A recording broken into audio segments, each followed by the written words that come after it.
Bismillahirrahmanirrahim. Dikatakan dalam surah Al-Kahfi ayat ke-82, adapun dinding rumah adalah kepunyaan dua orang anak yatim di kota itu, dan di bawahnya ada harta benda simpanan bagi mereka berdua, dan ayahnya adalah orang yang saleh. Jadi kalau orang tuanya baik, mengerjakan pekerjaan-pekerjaan yang baik, maka akan berpengaruh dan akan berdampak kepada anak keturunannya. Jadi saya katakan dalam dakwah ini sebenarnya kenapa saya lakukan sebanyak permintaan kepada Allah. Pertama, kalau saya boleh cerita, saya minta sama Allah, ya Allah, kalau memang engkau nilai ini sebagai sebuah amal saleh, semoga pahala ini nyampe juga ke almarhum ayah saya. Ya, saya meninggal, Allahumma ighfir lahu warhamhu wa'afihi wa'fu anhu, amin amin ya rabbal alamin. Setahun yang lalu ketika tidur tidak bangun lagi. Jadi saya berharap kepada Allah agar apapun yang saya lakukan dalam dakwah ini, kan kita boleh minta sama Allah kan teman-teman sekalian, dalam setiap amal saleh kalau kita doa insya Allah doa yang didengarkan oleh Allah, saya minta supaya kalau ada pahalanya ya Allah, kalau engkau terima ini ya Allah, semoga ini juga dirasakan oleh ayah, didapatkan oleh ayah saya.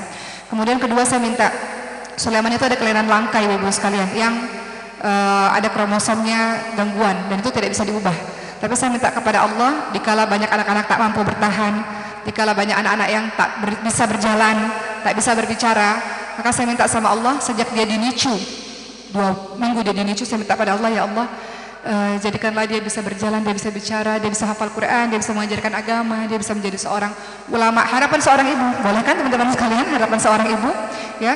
Saya berdoa seperti itu kepada Allah, dan lewat perantara dakwah ini, dalam setiap dakwah ini sebenarnya saya lagi minta sama Allah. Begitu pula dengan kita teman-teman sekalian, dengan kita. Dalam hadis riwayat muttafaqun alaih dijelaskan, ada 3 orang yang terjebak di dalam gua, karena waktu itu mereka lagi berjalan, tiba-tiba ada hujan badai, lalu mereka berlindung dalam sebuah gua, dan tiba-tiba ada batu besar menutup pintu gua tersebut, dan mereka minta tolong kepada siapa? Nggak ada yang bisa tolong mereka untuk menggeser batu tersebut, sangat-sangat berat. Maka mereka minta sama Allah dengan menyebutkan amal saleh mereka. Orang pertama bilang, ya Allah, saya bakti sama orang tua, ya Allah, kalau engkau nilai ini perbuatan amal soleh, geser batunya ya Allah. Maka Allah nilai itu perbuatan amal soleh. Kita boleh loh minta sama Allah atas perantara amal soleh yang kita lakukan, dan itu doa mustajab teman-teman sekalian, doanya didengarkan oleh Allah. Orang kedua bilang, ya Allah, saya pernah mencintai seseorang, saya mau berzina dengannya, tapi saya tinggalkan dia karena saya takut kepadamu ya Allah. Maka Allah nilai itu sebuah amal soleh, Allah geser lagi batunya.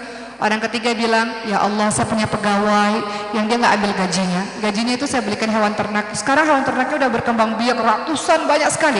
Ketika dia tiba-tiba datang minta gajinya, maka saya berikan itu semua hewan ternak itu. Maka kalau engkau nilai ini amal saleh, kabulkan doaku ya Allah. Di saat nggak ada orang yang bisa tolong, maka Allah geser batunya dan mereka bisa selamat. Jadi intinya dalam setiap amal saleh, perbuatan baik yang kita lakukan, kita doa itu jadi perantara cepatnya doa kita dikabulkan oleh Allah. Dengan amal saleh, perbuatan baik yang kita lakukan, Allah akan jaga keluarga kita insya Allah. Begitu teman-teman sekalian. Jadi kalau ada orang nanya, apa sih yang membuat pakai semangat dakwah? Itu salah satunya. Karena saya punya permintaan kepada Allah, supaya Pak Ayah saya dapat pahala, supaya Sulaiman yang kata dokter nggak bisa sembuh bisa lebih baik kehidupannya, dan permintaan-permintaan lainnya. Begitu pula dengan teman-teman punya amal saleh yang banyak kan, volunteer di sini memangnya digaji? Enggak. Di sini kan ada panitia-panitia, benar nggak? Saya bisa ceramah sampai sekarang ini di depan teman-teman. Ini ada panitia-panitia yang luar biasa. Apa yang mereka harapkan? Ridha Allah, pahala dari Allah Subhanahu wa taala, kebaikan dari Allah untuk mereka dan keluarganya, kan begitu.